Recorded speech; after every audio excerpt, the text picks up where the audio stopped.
How to use layout for Instagram stories. Hello everyone, welcome to this channel. I'm here to help you out today. So without any delay, let's get started. Now first of all, launch the Instagram application on your device and make sure you are logged into your account.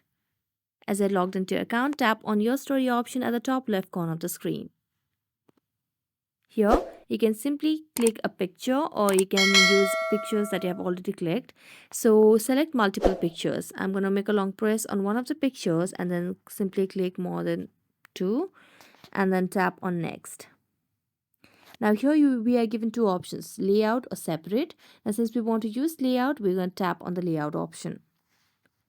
As we tap on the layout option, you can see the different options over here on the right side of the screen. Select on this layout option.